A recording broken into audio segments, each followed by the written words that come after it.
Assalamualaikum warahmatullahi wabarakatuh. Perkenalkan, saya Rahma Amila Fitri. Di sini saya akan menjelaskan tentang soal dan pembahasan dari aspek keperawatan jiwa.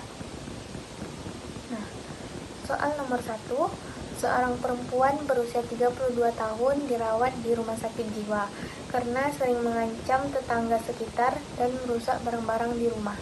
Hasil pengkajian saat ini didapatkan tampak wajah tegang, berbicara kasar, dan suara yang sangat tinggi.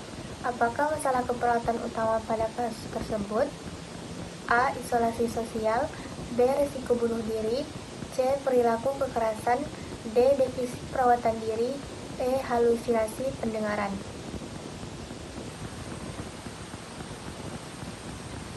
Nah, jawabannya adalah C. Perilaku kekerasan.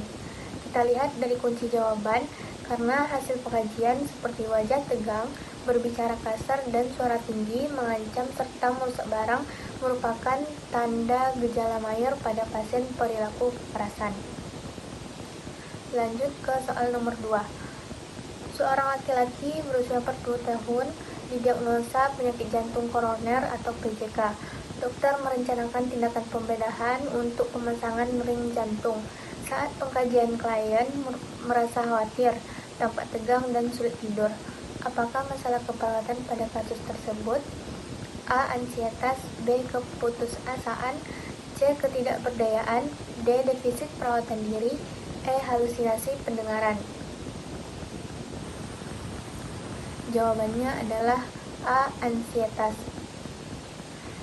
Karena dari kunci jawaban A adalah khawatir, tampak tegang, dan sulit tidur itu juga merupakan tanda gejala mayor dari ansietas.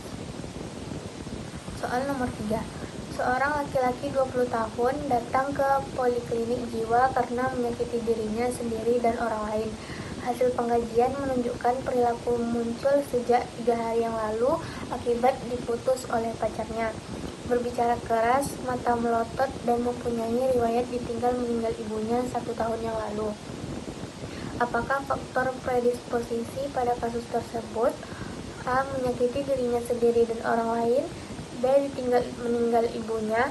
C. Putus dengan pacar. D. Berbicara keras. Dan E. Mata melotot. Jawabannya adalah B. Ditinggal meninggal ibunya.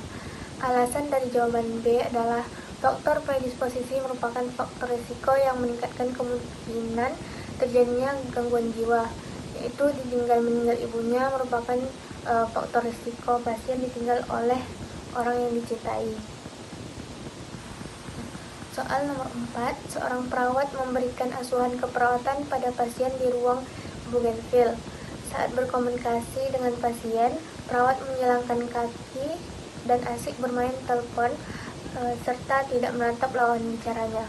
Apakah aspek yang harus dikembangkan oleh perawat pada kasus tersebut? A. Menghadirkan diri secara terapeutik. B. Komunikasi verbal dan nonverbal. C. Dimensi tindakan. D. Dimensi respon. E. Empati. Jawabannya adalah A. Menghadirkan diri secara terapeutik. Alasan dari jawaban A adalah menghadirkan diri secara terapeutik itu merupakan bentuk fisik sikap diperlukan oleh perawat dalam komunikasi terapeutik seperti berhadapan, menjaga kontak mata terbuka, rileks, dan sedikit membungkuk saat berkomunikasi dengan pasien. Lanjut ke soal nomor 5. Seorang perawat di ruang A melakukan asuhan keperawatan pasien dengan kanker rahim. Saat pengkajian, tampak pasien menangis dan mengatakan, "Kenapa hal ini harus terjadi pada saya?" Nah, pertanyaannya, apakah respon yang dapat dilakukan oleh perawat pada kasus tersebut? Apakah A. Active listening. B. Exploring. C. Validation. D. Reflecting. Dan E. Restarting.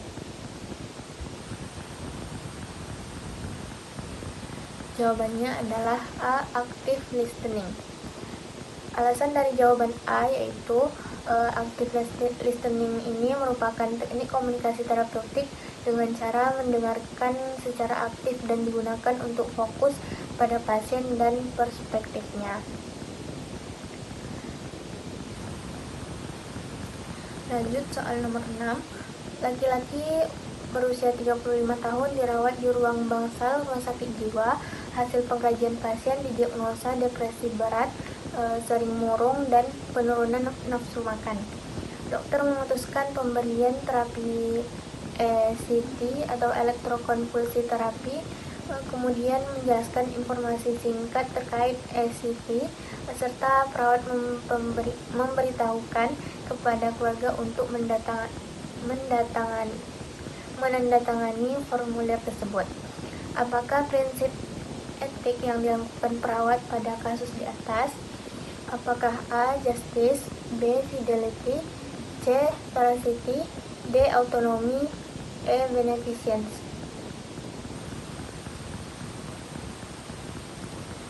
Jawabannya adalah D. Autonom. Alasan dari jawaban D ini atau autonomi artinya mempunyai kemampuan untuk membuat keputusan sendiri.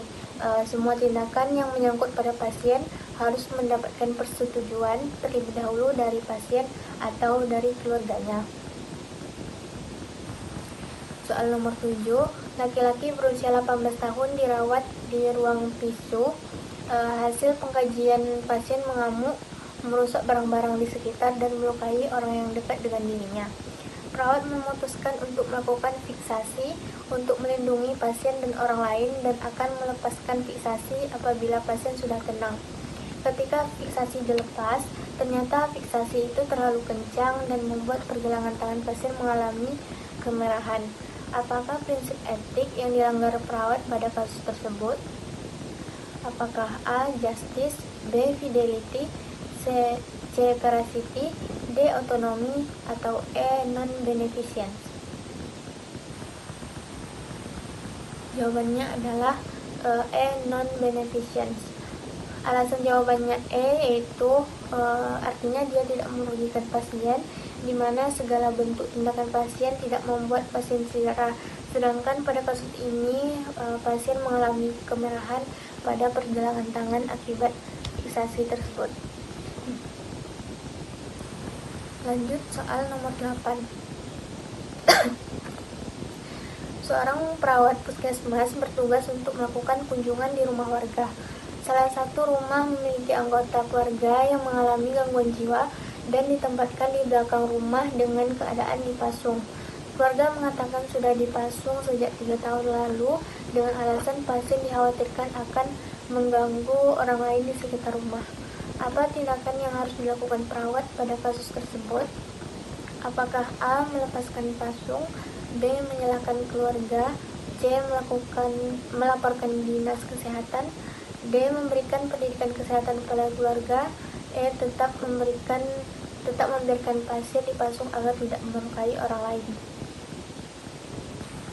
Jawabannya adalah D. memberikan pendidikan kesehatan pada keluarga.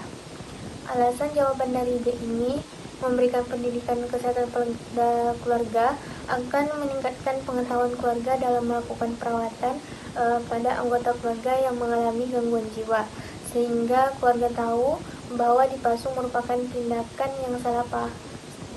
yang salah dalam penanganan pasien gangguan jiwa. Soal nomor 9, seorang laki-laki 17 tahun dilarikan ke UGD Rumah Sakit Jiwa akibat melakukan percobaan bunuh diri dengan memotong nadi menggunakan pisau. Tindakan pasien tersebut segera dihentikan oleh keluarganya. Terdapat luka sayat di pergelangan tangan kanan.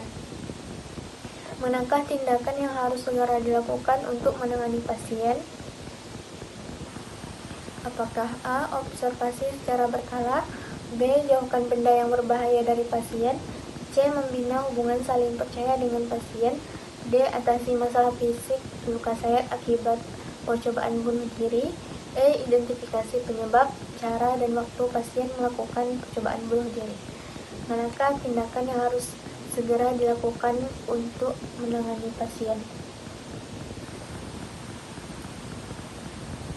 Jawabannya adalah D.